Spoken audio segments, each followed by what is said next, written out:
गांव में दीनू नाम का एक व्यक्ति मछली पालन का काम करता था।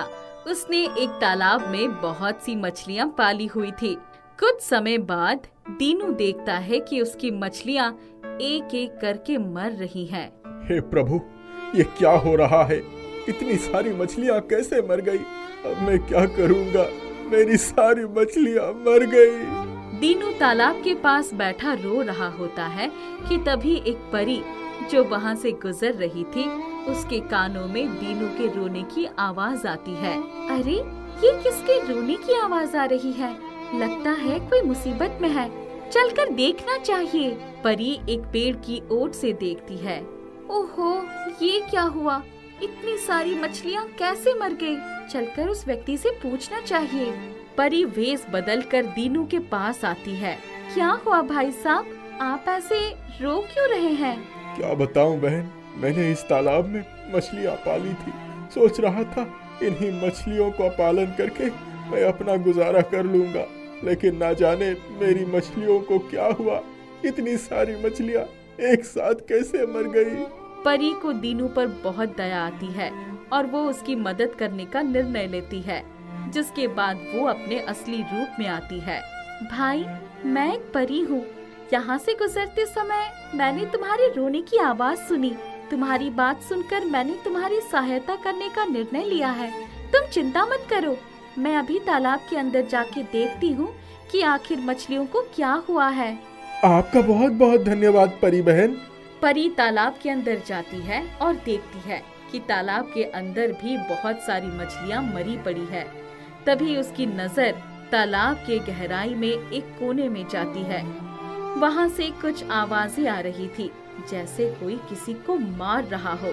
परी चुपचाप उस तरफ जाती है और एक बड़े पत्थर की ओट से देखती है।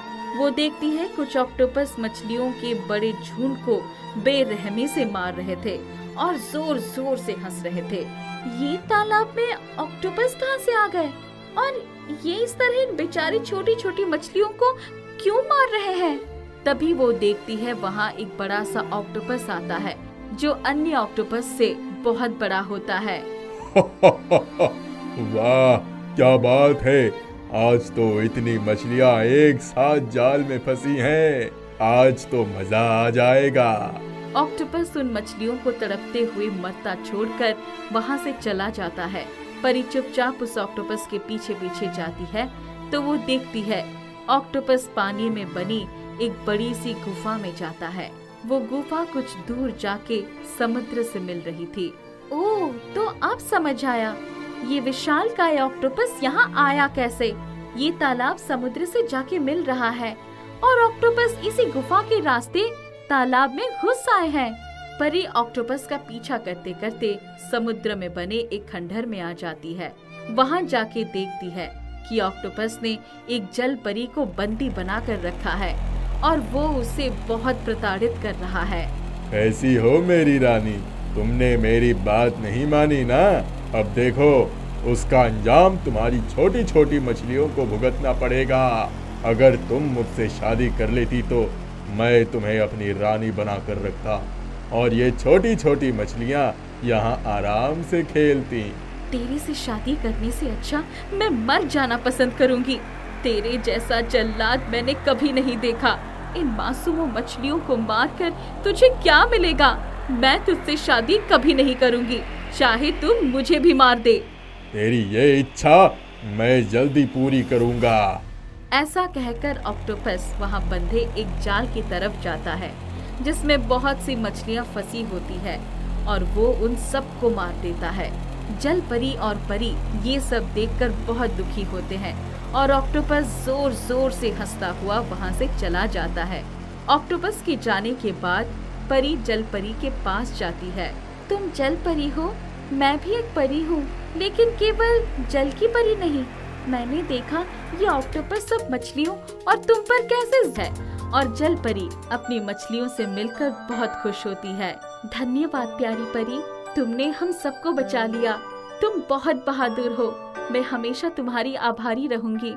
तुमने मुझे और मेरी नन्ही मछलियों को नया जीवन दिया है। मुझे तुम्हारी सहायता करके बहुत खुशी हुई जल परी। तुम अब आजाद हो। अब तुम अपनी नन्ही मछलियों के साथ आराम से जीवन बिताओ। दीनू भी परी को धन्यवाद देता है और उसके बाद वो आराम से अपनी मछली पालन के काम को आगे बढ़ाता है। एक रामनगर नामक गांव में एक दंपति लखन और निशा रहते थे। लखन की पूर्व पत्नी से एक आकांक्षा नाम की बेटी थी। निशा की भी एक छोटी बेटी आशा थी। लखन के दोनों पैर एक दुर्घटना में जख्मी होकर निष्काम हो चुके थे। खेती से थोड़ी बहुत आमदनी हो जाती थी, लेकिन उन्हें गरीबी में ही जीवन बिताना पड़ रहा था। आकांक्षा बहुत सुंदर, सुशील, ईमानदार, परिश्रमी और परोपकारी थी। वो घर के सारे काम के साथ साथ अपनी छोटी बहन आशा का भी पूरा ध्यान रखती थी। निशा माँ को बस 2 काम आते थे, एक खाना और दूसरा सोना। घर और बाहर के सारे काम आकांक्षा के ही जिम्मे थे। पिता लखन पूरी तरह से असहाय थे। आकांक्षा सदैव अपने घर परिवार के ही बारे में सोचती रहती थी। वो एक दिन सोचते हुए जंगल में चली जा रही थी। उसे रास्ते में एक लीची का छोटा पेड़ दिखाई दिया। बेटी, यहाँ मेरे करीब आओ। देखो, मेरे चारों ओर लोगों ने काफी गंदगी कर दी है। मुझे बड़ा कष्ट हो रहा है। मुझे पानी भी नहीं मिल पा रहा है। मुझे तुम्हारी सहायता की आवश्यकता है। आकांक्षा ने पेड़ के चारों ओर इकट्ठा हुई गंदगी को हटाकर उस स्थान को साफ कर दिया। पास से पानी लाकर उसकी जड़ों के पास डाल दिया। बेटी, बहुत बहुत धन्यवाद। तुम्हारा नाम क्या है? मेरा नाम आकांक्षा है। भगवान तुम्हारी हर उचित आकांक्षा को पूरा करे। आकांक्षा धन्यवाद देते हुए आगे बढ़ गई। उसे एक सुंदर मोर जमीन पर गिरा हुआ दिखाई दिया। हे प्यारे मोर, तुम्हें क्या तकलीफ है? एक कुत्ते ने मुझे घायल कर दिया है। मैं किसी तरह उड़कर पेड़ पर पहुंचा तो वहां पर रहने वाले चीलों ने मुझे मिलजुल कर नीचे ढकेल दिया। तब से मैं यही दर्द सहते हुए पड़ा हूँ। आकांक्षा समीप के तालाब के पास जाकर जड़ी बूटी लेकर आती है और मोर के जख्मी स्थान पर लगा देती है। प्यारी बिटिया, मेरी सहायता करने के लिए बहुत बहुत धन्यवाद। अच्छा, तो मैं चलती हूँ, हम फिर मिलेंगे। आकांक्षा आगे बढ़ गई। रास्ते में उसे एक छोटा सा घर दिखाई पड़ा। अंदर देखा तो एक खटिया पर लेटी हुई एक उम्र दराज स्त्री धीरे धीरे कुछ कह रही थी। बेटा, मुझे बहुत प्यास लगी है, बीमार हूँ, पानी दे दो। आकांक्षा ने झट से पास रखे हुए मटके से पानी लाकर उन्हें दे दिया। बिटिया, परमपिता परमेश्वर तुम्हारा भला करे। अच्छा माँ जी, मैं चलती हूँ, फिर मिलेंगे। आकांक्षा आगे चलती गई। वो रास्ता भटक गई थी। बहुत देर चलने के बाद उसे एक हवेली दिखाई पड़ी।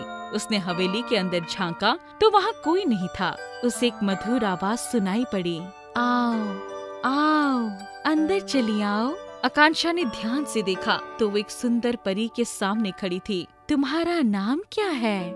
मेरा नाम आकांक्षा है। इसके बाद 2 अन्य परियां वहाँ उपस्थित हो गयी। आकांक्षा, तुम किस काम से यहाँ आई हो? मैं काम की ही तलाश में यहाँ आई हूँ। घर और बाहर का सारा काम कर सकती हूँ। मेरे पिता अपाहिज हैं, माँ की अवस्था हो चुकी है। घर की जिम्मेदारी मेरे सर पर है। तुम्हें इस हवेली का पूरा काम करना होगा। मैं तैयार हूँ। मेरे काम से आपको कभी निराश नहीं होगी। उस दिन से आकांक्षा पूरी हवेली का सारा काम काज करने लगी। तीनों परियां उसके काम काज से बहुत खुश रहती थी। आकांक्षा 2-3 घंटों के लिए अपने घर का काम करने के लिए भी चली जाती थी। परियां कुछ मेहनताना भी देती थी और आकांक्षा उसे अपने घर खर्च के लिए माँ को दे देती थी। 1 वर्ष के बाद आकांक्षा ने 3 परियों से 1 सप्ताह की छुट्टी मांगी। देवियों, 1 वर्ष बीत गया है। मैं अब 1 हफ्ते के लिए घर जाना चाहती हूँ। अच्छी बात है आकांक्षा, तुमने पूरे साल भर हमारी बड़ी सेवा की है। हम तीनों तुम्हें इनाम के तौर पर कुछ देना चाहते हैं। 3 परियां आकांक्षा को एक कमरे में लेकर गई। वहाँ बड़े बड़े घड़ों में सोना, चांदी और हीरे भरे हुए थे। इतनी बेशुमार अनमोल दौलत को देखकर आकांक्षा की आंखें चौंधिया गई। पहली परी ने एक बड़ी थैली में सोना, चांदी, हीरे, माणिक भरकर आराध्या के हाथ में सौंप दिया। दूसरी परी ने एक औषधि लाकर आराध्या को दे दी। ये एक जादुई औषधि है। इसकी एक बूंद बड़ी से बड़ी बीमारी को समाप्त कर देती है। ये किसी भी जहर के असर को नष्ट कर देती है। तीसरी परी ने अपनी जादुई छड़ी घुमाकर एक दिव्य रथ प्रकट कर दिया।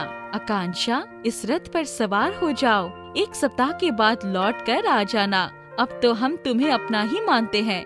हम इंतजार करेंगे। आकांक्षा तीनों परियों से विदा लेकर रथ पर सवार होकर आगे रवाना हो गई।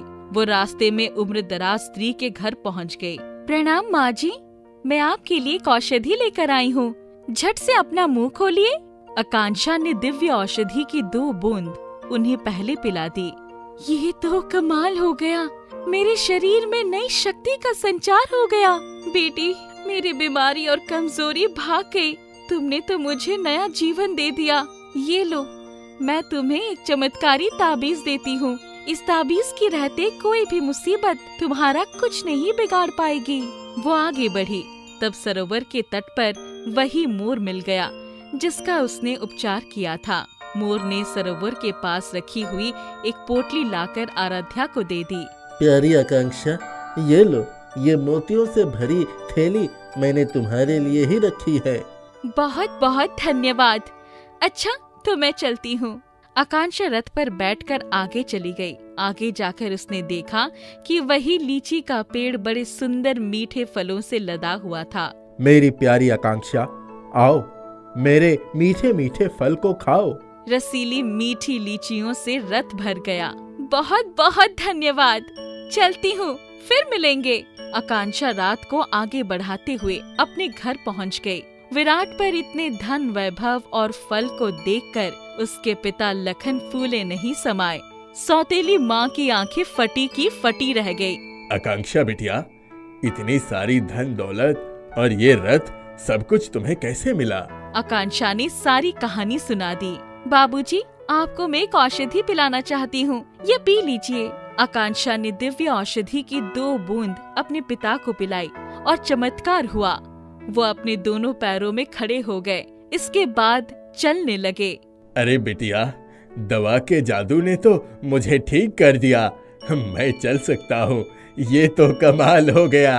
आकांक्षा ने परी द्वारा दिए गए धन से सुंदर मकान बना लिया और सारे सामान खरीद लिए। उनकी गरीबी छूमंतर हो गई। उसकी सौतेली माँ के दिमाग में कुछ और ही चल रहा था। इतनी सारी धन दौलत की असली मालकिन तो आकांक्षा है। हमें इसके अधीन रहना होगा। यदि कुछ ऐसा हो जाए कि मेरी सगी बेटी आशा सारी संपत्ति की मालकिन बन जाती तो कितना अच्छा होता। निशा ने रात्रि के समय एक जहरीली नागिन आकांक्षा के कमरे में उसकी खाट पर छोड़ दी और वो आकर अपने कमरे में बैठ गई। कुछ देर के बाद वो आकांक्षा के कमरे में झांकने गई तो वहाँ अंधेरा था। आकांक्षा सोई हुई थी। अचानक नागिन ने आकर निशा को ही डस लिया। अरे मर गई, नागिन ने काट लिया, जहर चढ़ रहा है, बचाओ बचाओ।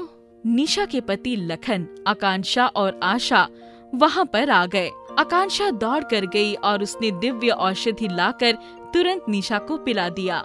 माँ, चिंता मत करो, अब सांप का जहर नष्ट हो जाएगा, आप ठीक हो जाओगी। निशा को सचमुच बहुत आराम मिल गया। वो आकांक्षा को पकड़कर रोने लगी।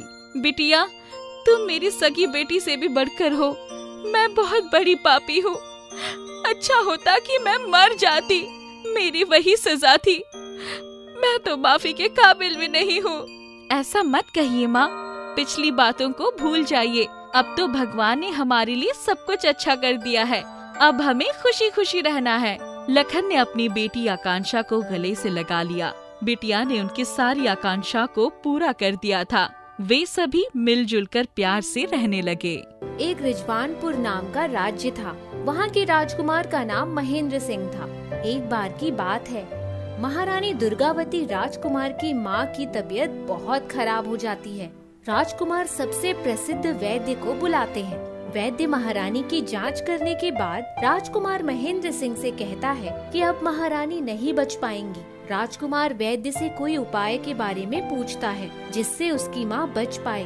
तब वैद्य उन्हें बताते हैं कि महारानी को बचाने के लिए राजकुमार को एक जड़ी बूटी लानी होगी जो एक पहाड़ पर मिलती है। वहाँ पहुँचना तो बहुत कठिन है, लेकिन नामुमकिन नहीं। वैद्य ने राजकुमार को वहाँ तक पहुँचने का रास्ता बताया और यह भी बताया कि उस पहाड़ के नीचे एक बूढ़ा रहता है। वह बूढ़ा पहाड़ पर पहुँचने का कोई आसान रास्ता बता सकता है। राजकुमार अपनी माँ की जिंदगी बचाने के लिए उस पहाड़ से जड़ी बूटी लाने के लिए मान जाता है और पहाड़ तक जाने वाले रास्ते पर निकल जाता है। वहाँ राजकुमार को एक बूढ़ा मिलता है। बाबा, क्या आप मुझे जड़ी बूटी तक पहुँचने का रास्ता बता सकते हैं? यह आसान काम नहीं है बेटा। पहाड़ तक पहुंचने के लिए तुम्हें बहुत कठिनाइयों का सामना करना पड़ेगा। बाबा, मुझे मेरी माँ को बचाना है किसी भी हालत में, इसीलिए मैं सारी कठिनाइयों का सामना करने के लिए तैयार हूँ। अच्छा बेटा, अगर तुमने तय कर ही लिया है वहां तक जाने का, तो एक काम करो, यह 3 गोली अपने पास रख लो।